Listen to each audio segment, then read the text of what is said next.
Good evening, guys. My name is Dinesh, Faculty of English. In today's class, I am going to teach you very important words. I mean to the synonyms and idioms and phrases, vocabulary. I am talking about vocabulary, which is very important part of all competitive as well as entrance exams.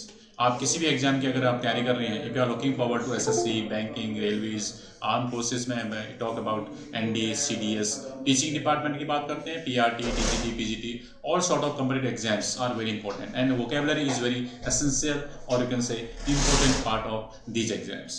So you have synonyms, we have antonyms, idioms and phrases, verbal phrases, and one word substitutions. So how to make a difference? This is very important question. When I teach students, I have been teaching English for the last 18 years, and I have seen many people, many students asking me the same question, sir, I want how to make a difference to vocabulary, because we learn something today and forget tomorrow. Is there any shortcut to these things? I say there is no shortcut to these things. There is no shortcut to vocabulary. Yes, approach is very important. What kind of words you are going to understand, what kind of vocabulary you are going to use, and what are the words which are very important from your examination point of view. These are very important questions. Okay, so if you ask me, sir, how many words will be there, I would say you need to understand 300 words in the English language if you want to prepare for any kind of competitive exams, right? These 300 words are very important, but I'm not talking about 300 lakh words or 4-5 lakh words. Clear? So what are those words? This is called one kind of important approach, shortcut or short trick, whatever you call it. Clear? कोई shortcut नहीं है, लेकिन ये shortcut है कि कौन सा word important है, which have been asked a number of times so far, and it will be most likely asked in coming exams as well. कौन सा वर्ड ज़्यादा इंपॉर्टेंट है? This I have made some important, I mean to say design very important vocabulary here, and this words will work for all the students who are going to appear for any kind of competitive as well as entrance exams. Let me start with the first sentence, synonym. Synonym का मतलब होता है कि जब एक word की same meaning होती है, आपके पास 4 ऑप्शन होंगे, उसमें जो सेम मीनिंग देगा you will opt for that option. पहला वर्ड है आपका apprise, APPRISE. If you ask me this word, I have seen this word in different sort of competitive exams. तो इसलिए यही आपका शॉर्टकट है कि कौन सा वर्ड हमें पढ़ना चाहिए, जो इंपॉर्टेंट है और कैसे आता है, कौन सा फॉर्मल वर्ड आता है, कौन सा इनफॉर्मल आता है, कौन सा इडियम एंड फ्रेज आता है फॉर्मल, और कौन सा इडियम एंड फ्रेज इनफॉर्मल आता है. Formal words and informal words, these are very important. और वर्ब ज़्यादा इंपॉर्टेंट है या एडवर्ब ज़्यादा इंपॉर्टेंट है या एडजेक्टिव या noun. These 4 parts of speech make vocabulary. तो पहला जो क्वेश्चन है आपका वो है आपका अप्राइज. देखिए अप्राइज का मतलब क्या होता है, आप भी टाइम लगाएंगे इसमें, ये नहीं कि मैं आपको आंसर बता दूंगा, क्योंकि इसका दूसरा तरीका मैं आपको जो बताने की कोशिश कर रहा हूँ. If you want to make a difference to vocabulary, you need to discuss it. The more you discuss word power, the better you understand them. The more you use them in your own sentences, the better you understand, guys. So उनको उतना ही ज़्यादा समझ आता है. लेकिन हम क्या करते हैं, न तो हम अखबार पढ़ते हैं और न ही हम बुक्स पढ़ते हैं, तो हम ज़्यादा हिंदी का यूज़ करते हैं. You need to go through and read an English newspaper every day. You need to go through or read some English magazine every day. Listen to English news. I mean to say, talk to people who are very good at English. English movies, different sort of fictions, novels, and story books, moral science की जो books होती हैं, and NCERT books. Reading skills बढ़ाइए ना आप reading skills बढ़ाते हैं तो इसका मतलब आपको इस वर्ड कई बार मिलेगा. अप्राइज का मतलब अपने आप क्लियर हो जाता है. लेकिन ऐसा नहीं होता है, क्योंकि हमारे पास जो बच्चा आता है कि वो 10+2 के बाद या ग्रेजुएशन के बाद आता है या पोस्ट ग्रेजुएशन के बाद, he comes to me and say, sir I have only 300 words in the English language and how to enhance my vocabulary. So I'm preparing for banking exams and I want to clear this exam in 2 months or in 1.5 months. My exam is around the corner. So I ask him to do these things. Okay, if you want to score this percent, I mean to say, if you want to crack this exam in 2 months, then you need to focus on those areas which are very important from your examination point of view. This is called one kind of approach. If your approach is correct and you are very diligent guy, diligent student, and you are very careful about what you are doing, इसका मतलब you are able to pass or clear any of the exams you want to prepare for. So उसमें कोई दिक्कत नहीं आएगी। Apprise का मतलब होता है आप कैसे करते हैं appraise, if you want to appraise it is a formal word, ये है आपका बहुत ही फॉर्मल वर्ड है, और यहाँ पे एग्जाम में फॉर्मल वर्ड ज़्यादा दिया जाता है। क्यों दिया जाता है, क्योंकि वो चेक करता है एग्जामिनेशन पॉइंट ऑफ व्यू से। If you ask me sir which is more important, formal और informal word, I would say formal words are more important than informal words. Okay, तो यहाँ पे आप क्या करेंगे, फॉर्मल वर्ड्स लेंगे। तो फॉर्मल वर्ड्स का मतलब समझ रहे हैं आप, ये है आपका पहला है आपका अप्राइज। अप्राइज का मतलब जानते हैं क्या होता है, अप्राइज का मतलब होता है फॉर्मल, किसी को इन्फॉर्म करना। ये हो गया आपका apprise, inform, tell, let me know, ये सब क्या आपके एक तरह से सिमिलर वर्ड्स हैं। अप्राइज मीन्स होता है इन्फॉर्म करना। Okay, it is most formal word in the English language. जैसे apprise, apprise, inform and tell, ये सब क्या है, सिनोनिम है। इन्फॉर्म करना, ओके, किसी को बताना, tell, tell, inform, apprise. Apprise is the most formal word. Apprise का मतलब होता है to inform someone about something, and this is the most formal word in the English language. Clear हो गया, सूचना देना या किसी को बताना, या यू कैन से सूचित करना, what ever you call it. Apprise means होता है इन्फॉर्म। वेरी इंपॉर्टेंट, कई बार क्या होता है कि इन्फॉर्म पहले देते, अप्राइज बाद में दे देता है। तो ऑप्शन आपको ये याद रहेगा। क्वेश्चन नंबर 1 हो गया है। क्वेश्चन नंबर 2 देखिए,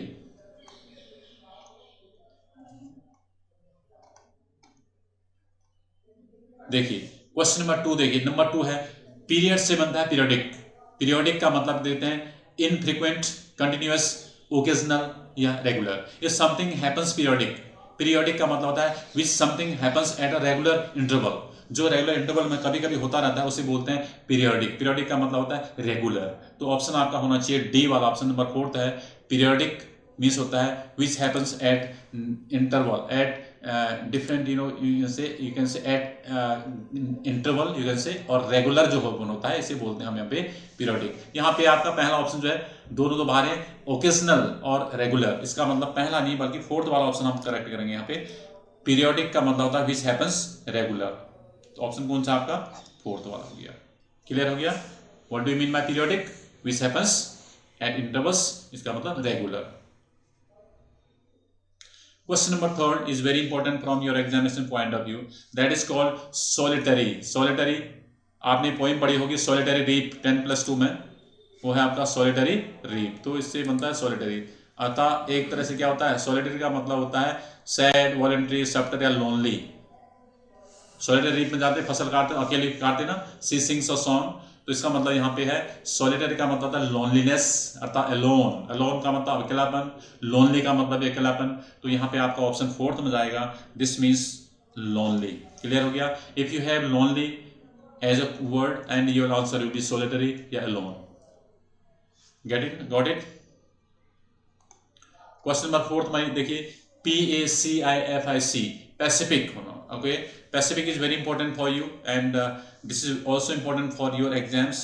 तो पैसिफिक का मतलब जानते हैं क्या होता है, ऑप्शन देखिए, take your time and let me know the correct option here. And वो है आपका पहला क्या है आपका एक्सटेंसिव, दूसरा आपका पीसफुल, तीसरा डीप और चौथा वाइट।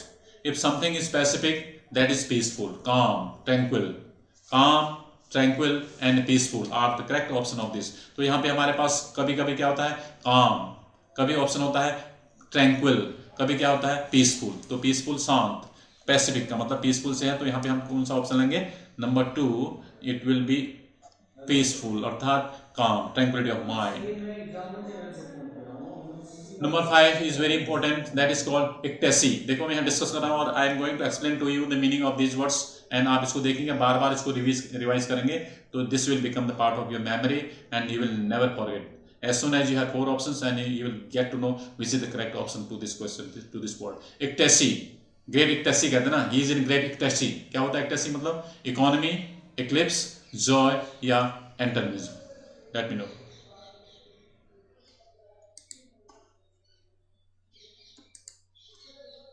ecstasy का मतलब होता है great enjoyment, Joy, happiness, pleased, cheerful. ये देखिए, कभी ऑप्शन आता है चीयरफुल, कभी आता है हैप्पी, कभी आता है प्लेजेंट, ओके, कभी आता है enjoyment.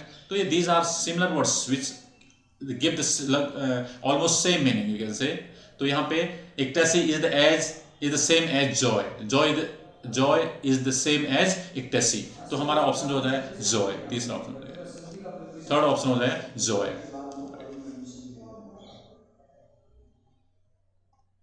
6 barbaric, BARBARIC, barbaric, uncivilized, premeditated, barbers या thorny, THORNY, thorny. And this is very important. Barbaric का मतलब जानते हैं, मैं आपको let me tell you the meaning of barbaric. If someone is barbaric, he is uncivilized, a person who has no manners, who does not know how to speak to someone, who has no respect for elders or elderly people is called one kind of barbaric. So barbaric होता है a person who is insolent, अर्थात असभ्य होता है, he does not know how to talk, how to sit and how to behave, तो it is called uncivilized person. Uncivilized असभ्य जिसे बोलते हैं, हिंदी में you can say असभ्य, uncivilized, barbaric, rude, insolent, like this. तो नंबर 6 का जो क्वेश्चन है आपका, that will be correct here, that will be uncivilized. Number 7 adversity, and adversity का ऑप्शन आप देख लीजिए, उसके बाद option let me know the correct option of this question. Adversity is some kind of misfortune और you can say calamity, जैसे शंकर कहते हैं misfortune, calamity, distress and misery, right, and you can say difficulties, these are the similar words, I mean to say these are called one kind of synonym of each other, one another. तो adversity का option है opponent, misfortune, adversary या hostility. Misfortune आपको option दिया है, कभी कभी क्या होता है कैलेमिटी दे देता है, कभी क्या देता है डिफिकल्टी या बैड लक, इस टाइप से कई ऑप्शन आ जाते हैं।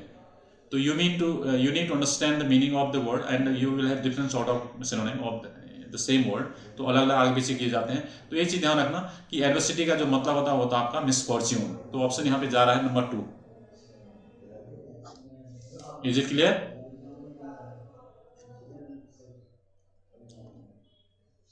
नंबर 8 देखिए, अब नंबर 8 वाला आप खुद जरा कोशिश कीजिए।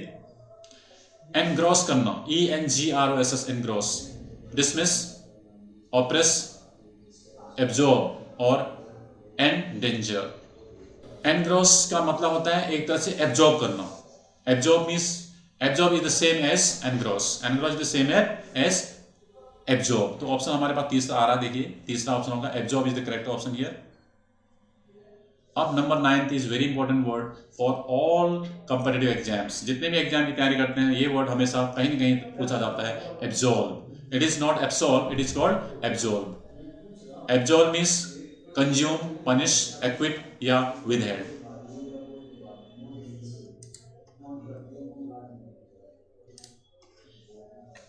एब्जॉर्ब मीन्स होता है किसी को बरी कर देना, छोड़ देना, दोष मुक्त कर देना, फ्री फ्रॉम फॉल्ट, एक्यूज, किसी एक्यूजेशन से मतलब बाहर कर देना, इसका मतलब बरी कर देना, उसे एक्विट कर देना। If someone is absorb and he is acquitted with charges, जो चार्ज से जो हटा, जैसे बरी मुक्त किया था, जैसे मुक्त किया था। पनिश तो उसका अपोजिट हो जाएगा, पनिश का मतलब होता है अपोजिट, तो यहाँ पे हो जाएगा equity is correct answer here. Okay, equity का मतलब होता है किसी को छोड़ देना, चार्ज मुक्त कर देना, दोष मुक्त करना। ओके, एब्जॉर्ब कर देना, वेरी इंपॉर्टेंट वर्ड। ये वर्ड आता है भाई, इसको याद करना। TOIL, toil is very important, also important. Toil करना, do you toil, test, spoil, work hard या tell. If you toil, you work hard, you smart, you work hard. If toil का यूज कहाँ पे होता है? मेहनत करने के लिए। If you work hard, you are called, you are toiling. Are you toiling? Toiling का मतलब होता है when something is very tough and you want to get it, that is called toil करना। एक तरह से क्या करना, बहुत ज़्यादा परिश्रम करना, work hard। तो work hard is correct answer here। तो नंबर 1, 2, 3 में आपका देखिए 4th में आ रहा है, नंबर 3 में आ रहा है, नंबर 3 में आ रहा है, work hard is correct option of this. Okay, work hard करना और यू कैन से एक तरह से टॉयल करना। वर्क हार्ड का आता है, इंडस्ट्रियस भी आ सकता है और डिलीजेंट भी आ जाता है, ऑप्शन है, ध्यान रखना। 10, 11 मिमिक करना, मिमिक से बनता है मिमिक्री, मिमिक्री करते हैं एक दूसरे की नकल करते हैं ना, ये तो सबसे सिंपल है। मिमिक आ जाता है तो यहाँ टीज करना, रिफ्रेश, ग्रीट या कॉपी। मिमिक करेंगे तो मिमिक्री करेंगे, दूसरे की नकल करते हैं, कॉपी करते हैं, इमिटेट कर देना। कभी इमिटेट ऑप्शन आ जाता है, कभी क्या आता है कॉपी। तो यहाँ पे कॉपी हमारे पास, तो हम क्या करेंगे, it will B correct answer here copy करना। एंड टू इनिशिएट या फॉलो करना किसी को, इनिशिएट करना, इमिटेट करना, सॉरी आई मीन टू से इमिटेट करना। तो correct option will be here copy. Fourth option क्या है 11। 12 कियोस्क, बहुत इंपॉर्टेंट वर्ड है kiosk, KIOSK kiosk, store, shop, booth या mall. Kiosk is one kind of booth. In a small building you will have seen a booth. एक ticket counter भी होता है ना, जहाँ से टिकट खरीदते हैं आप खिड़की से, वो भी एक तरह से क्या होता है कियोस्क ही होता है। कियोस्क होता है ना, खिड़की से आप देते हैं, पैसा देते हैं। बैंकिंग में जाएंगे, बैंकों में आप जाएंगे तो you will find kiosk over there. एक तरह से बूथ जैसे बने रहते हैं, आप खिड़की से आप पैसा डालते हैं, या कोई रिसीप्ट, जो रिसीट होती है आप खिड़की से लेते हैं, तो जो एक्सचेंज होता है वो एक खिड़की कियोस्क के थ्रू होता है। That is called one kind of booth. तो बूथ का जो ऑप्शन है वो करेक्ट ऑप्शन माना जाएगा यहाँ पे। That will be the correct option here because according to language English it will be a booth, one kind of booth. तो तीसरा जो ऑप्शन है वो आपका सही हो जाएगा बूथ। Number 13 insolent. अब डिसरेस्पेक्टफुल, आइसोलेबल, डेप्रिशिएटिंग या the sole of a shoe. देखो इंसोलेंट बिहेवियर कई बार सुना होगा ना, I do not want to tolerate your insolent behavior. You must have heard this sentence from someone, and you must have heard someone saying this, I can't tolerate or bear your insolent behavior. कैसा behavior? Insolent, rude, disrespectful. That is called disrespectful. देखो option आ रहा है, जहां पे insolent होगा वहां respect नहीं मिलेगी। If someone is doing insolent behaviour, he is rude to you, he is not polite and refined to you, right, and he will be disrespectable. तो ऑप्शन हो जाएगा आपका 1, number 1। Number 14 preamble, PREMBL। Preamble का मतलब जानते हैं, Indian constitution आप पढ़ते होंगे तो बुक्स में देखते हैं प्रेम्बल लिखा रहता है। एक तरह से इंडियन कॉन्स्टिट्यूशन को इंट्रोड्यूस करता है ना। प्रेम्बल में क्या क्या है, प्रस्तावना, अर्थात मेडिटेशन, कंक्लूजन, इंट्रोडक्शन या definition. That is called introduction. Very important है, सिंपल है। प्रेम्बल का मतलब होता है introduction of something, okay, introduction to something, preamble. Number 1। Number 3 introduction is very important, right. Preamble means होता है इंट्रोडक्शन। इंडियन कॉन्स्टिट्यूशन आप पढ़ते होंगे तो सबसे पहले लिखा था प्रेम्बल, अर्थात इंट्रोड्यूस करते हैं। Introduction to something is called preamble here, okay. तो दिस इज वेरी इंपॉर्टेंट। कभी कभी मैंने देखा है कि आप इंट्रोडक्शन ऊपर आ जाता है और नीचे होता है आपका प्रेम्बल। तो this question can be asked in two ways in your exams. ये दो तरह से पूछा जा सकता है, right. So make sure you understand this very well. अगला क्वेश्चन वर्ड जो है, ये है तो बहुत बेसिक, लेकिन I have come across this word a number of times in different sort of comparative exams. Humorous, humour से बनता है, ह्यूमरस। विटी, इनोवेटिव, फैशनेबल या टिमिड। ह्यूमरस का ना हास्य, humorous, witty, WITTY, witty is correct answer here. Yes, witty is correct answer. Fashionable is out of the context, timid, डरपोक, इसका मतलब अपने आप ही आंसर बता रहा है। इसका मतलब witty is one kind of humorous person, he is a witty person. Your friend is a witty, कहते ना, he is a witty person. इसका मतलब मजाकिया जो होता है, हास्य से बात करता है, अर्थात ह्यूमरस होता है जो, ओके, ही एक्सप्रेस ह्यूमरस। ह्यूमरस का मतलब होता है विटी। तो यहाँ पे ऑप्शन है आपके पास 1। नंबर 16 से देखिए, अब यहाँ पे दूसरा पार्ट आ रहा है। This is very important for you because idioms and phrases are very important part of your exams, right? If you want to score more and more marks in your English language, then you need to understand idioms and phrases. ये आपका पीछा नहीं छोड़ेंगे आप, चाहे whether you use them in your daily life or not, it does not matter, but if you are taking an exam then you will definitely come across them there. ये जरूर आपको हम मिलेंगे। इडियम्स एंड फ्रेजेस को करने का तरीका मैंने आपको पिछली क्लासों में कई बार बता रखा है कि how to understand them, how to learn them. I do not ask you to learn 5000 and 6000 idioms and phrases. You have more than 15,000 idioms and phrases in the English language. Nobody can learn them, unlimited. But what you can do is you need to use them and how to answer these idioms and phrases. This is called one kind of approach. वो ही मैं आपको बताने की कोशिश करता हूँ. The future of Kashmir is still a vexed question. If something is a vexed question, then what do we mean by it? Option आएंगे आपके हैं. ये है आपका vexed question. Vexed. If something is a vexed question, then it means it will be important, it will be confused, it will be controversial, yeah, none of these options. Kashmir is still a vexed question. We have not solved it yet. अभी तक इसको सुलझाया नहीं गया है. अभी एक question ही बना हुआ है. अर्थात कैसा क्वेश्चन है? कंट्रोवर्शियल है. There is a controversy between India and Pakistan.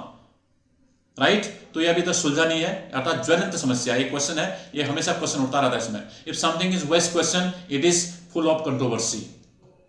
Nobody has a permanent solution to this. कोई परमानेंट सॉल्यूशन नहीं है इसका, मतलब कंट्रोवर्सी होती रहती है लेकिन सॉल्यूशन अभी तक नहीं निकला. उसे बोलते हैं some kind of vexed question. तो यहाँ पे कश्मीर का एग्जांपल दे सकते हैं. You can give an example of Kashmir between India and Pakistan. So Kashmir is part of essential part of India. That's true. But Pakistan claims that Kashmir is their part. That's not true. लेकिन पाकिस्तान कहता है कि कश्मीर जो है पाकिस्तान का अभिन्न अंग है. लेकिन अगर if you talk about Kashmir, then it is an essential part of India. It is India का पार्ट है. तो पाकिस्तान तो अपना बताता है. इसका मतलब क्या है? एक तरह से ये it has become a vexed question between India and Pakistan. Clear हो गया? तो देखो इस तरह से आप सेंटेंस बनाते हैं तो these things will work for you there because we use them in our sentences, we discuss them and then we get to know about the meaning of these sentences. Vexed question इसका मतलब होता है controversial, full of dispute. अगर आपके पास controversial नहीं आएगा तो option दूसरा क्या आया? Dispute, matter of dispute, full of dispute, matter of dispute between India and Pakistan. Okay तो ऑप्शन तो मिलता जुलता ही रहेगा लेकिन दूसरा बदल देगा. Controversial या matter of jealousy, matter of dispute, matter of quarrel, like this.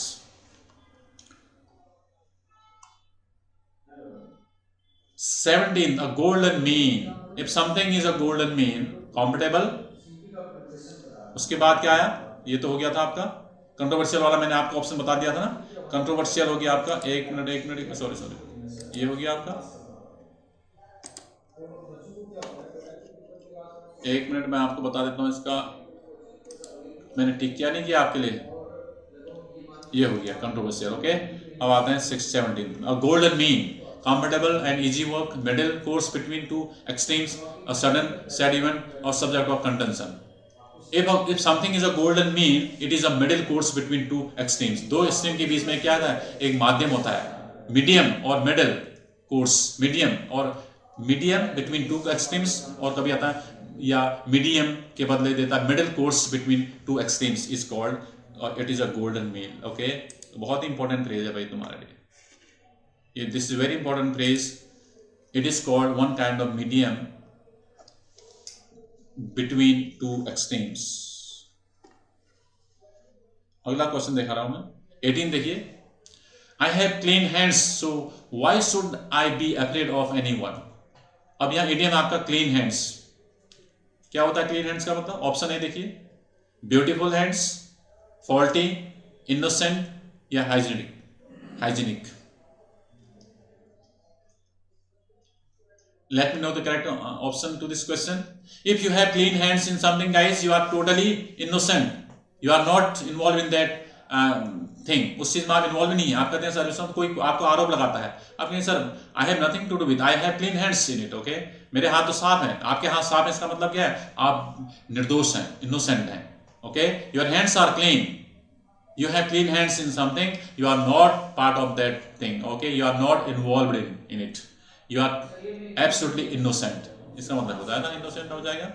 Okay ऐसे करके हम अगर डिस्कस करें तो कोई भी idioms and phrases जो है आपका जो है बाहर नहीं जा सकता गाइस. तो इसमें मैं आपको सेंटेंस दे रहा हूँ और आपको यहाँ एक्सप्लेन करने की कोशिश कर रहा हूँ तो ताकि आप जो है एकदम आपको याद हो जाए. If someone has clean hands, he has not done anything wrong. I have not done anything wrong. So why should I be afraid of these things?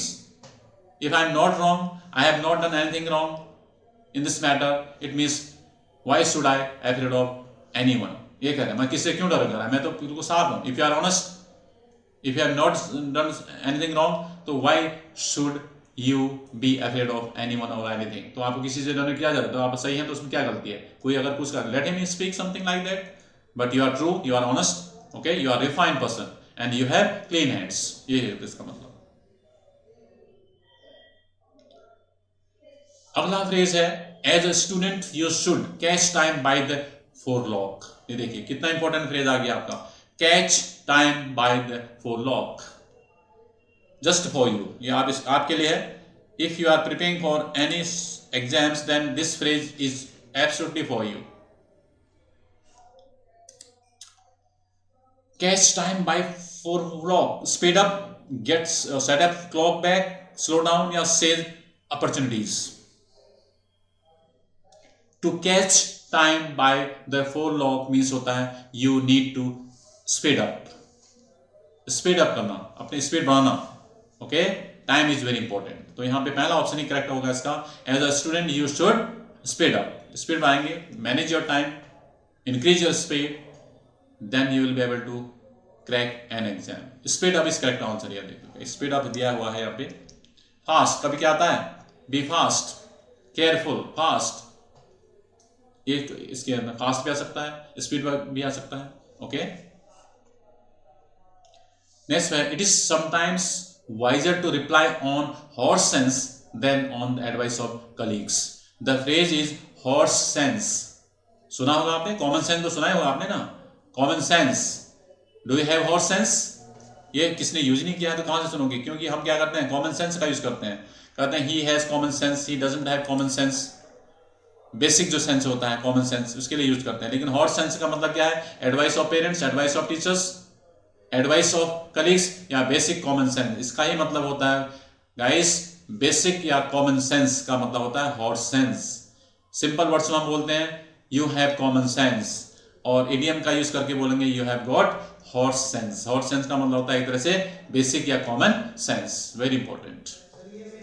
Number 4 clear हो गया. नंबर 19 20 का हो गया. 21 Nehru the first prime minister of India was a man of letters. अब यहाँ पे मैं आपको बता देता हूँ मैन ऑफ लेटर क्या है, इसको अंडरलाइन करना है. ये क्वेश्चन है आपका, complete question is a man of letters is a phrase. यहां से सही करेंगे हम इसके. ये है आपका मैन ऑफ, ये है आपका मैन ऑफ लेटर्स, ये है आपका phrase. Sorry. Who is called a man of letters? A person who is well educated, intelligent, scholar, wise. Okay, जो आदमी बहुत ही विद्वान होता है उसे बोलते हैं मैन ऑफ लेटर्स. स्कॉलर, या इसमें ऑप्शन आ सकता है literary person, well educated person, wise person, intelligent. These are some option. Scholar, तो यहां पे क्या है, great letter writer, no. A great politician, no. A great patriot, no. A literary person is called here. यहां पे 4 option हम लेंगे. You will go for option C, option 3rd. A literary person is called a man of letters. Literary person, right? तो question यहां तो option हो गया. कभी कभी इसके ऑप्शन क्या देगा वो, इसका ऑप्शन देगा वो मैन ऑफ लेटर्स का वाइज पर्सन या स्कॉलर या इंटेलिजेंट पर्सन, और कभी कभी देता है a literary person. All are right. एक ही ऑप्शन रहेगा. Question number 22 is very important. He beats about the bush. Beat around the bush. कभी आता है beat about the bush. Both are right. Beat about the bush or beat around the bush. Both are correct. But beat around the bush में होता है if you beat around the bush, you do not come to the point. इधर उधर की बात करते हैं, घुमा फिरा के बात करते हैं. पहले तो इसका मतलब होता है talk sensibly, talk continuously, speak well, या does not talk specifically. ये देखिए, talk sensibly, talk continuously and speak well. ये 3 ऑप्शन नहीं हो रहे हैं क्योंकि beating around the bush का मतलब होता है इधर उधर की बात करना. You do not talk something specifically. इसका मतलब आप मुद्दे से भटक रहे हैं. इसका मतलब 4th option will be correct here. Does not talk specifically.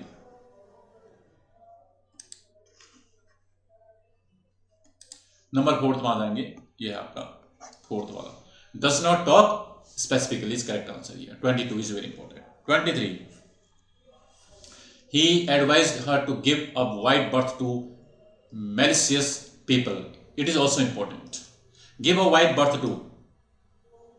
If you give a wide berth to someone, दूरी बना रखना. आप किसी से बात नहीं करना चाहते, you want away from someone, okay, you want to have some distance, इसका मतलब if someone is not good, if some people are malicious या रॉन्ग पीपल जो होते हैं, मिसबिहेव करते हैं जो, उनके साथ आप क्या करते हैं, आर्म्स लेंथ बना देते हैं, अर्थात दूरी बना देते हैं। तो यहाँ दूरी बनाने के to stay away from them, ये देखिए, गिव अ वाइड बर्थ, अर्थात वाइड बर्थ का मतलब एक तरह स्पेस देना। स्पेस किसके लिए दी जाती है, a person whom you do not want to talk to, जिससे आप बात नहीं करना चाहते, या ऐसे आदमी होते हैं जो अच्छे नहीं होते हैं, मैलिशियस पर्सन होते हैं, झूठ बोलते हैं, या they don't have respect for others, तो that is called one kind of malicious people. तो यहाँ पे हो जाएगा आपका चौथा है, आपका ऑप्शन हो जाएगा चौथा है, to stay away from them,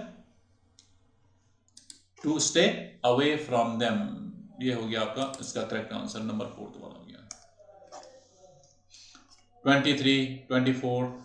Russell Peters really brought the house down with his spectacular performance at the club yesterday.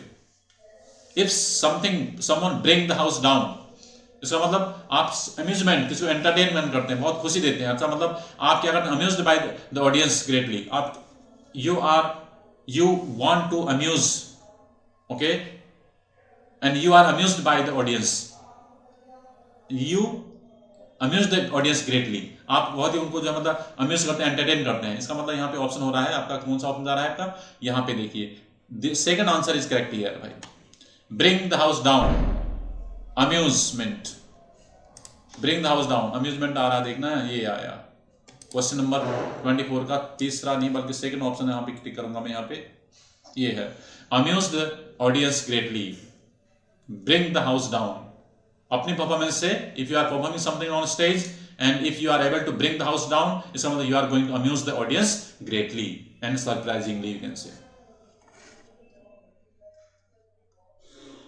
Question number 25. Sunil's dog in manger attitude did not help to settle the matter. Dog in a manger is a one kind of idiom. What do you mean by this idiom, dog in a manger?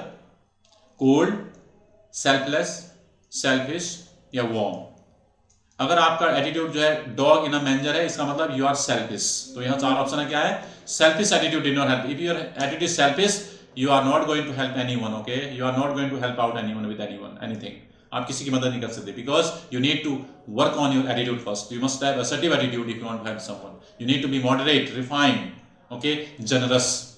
तो इसका answer हो जाएगा आपका selfish, यहां पे इसका answer हो जाएगा आपका सेल्फिश पर्सन को बोलते हैं आप यहां पे अ डॉग इन अ मंजर। क्वेश्चन नंबर 25 का third option. So I have taught you these 25 words and these words are going to be very important for your coming exams. I am pretty sure that you have understood all the words we have discussed here today. और इसमें एक चीज आपको ध्यान में रखनी है कि idioms and phrases जो होते हैं nobody can remember them and learn them. You can discuss them, try to understand sentence और उसके अंदर से मीनिंग निकालने की कोशिश कीजिए। तो I think that you will get all the questions correct in terms of idioms and phrases. वैसे बहुत टफ लगते हैं लेकिन ये यूज में कम आते हैं, लेकिन इनका अगर आप यूज करना शुरू कर देंगे तो ये बहुत सिंपल होते हैं and you will be able to correct all the questions there, okay, you will be able to get all the questions correct there. So thank you very much for joining this class, and I want you to like this class, share it with your friends and subscribe to the channel, and keep watching our videos so that you will get benefit from our classes in the future as well. Thank you very much.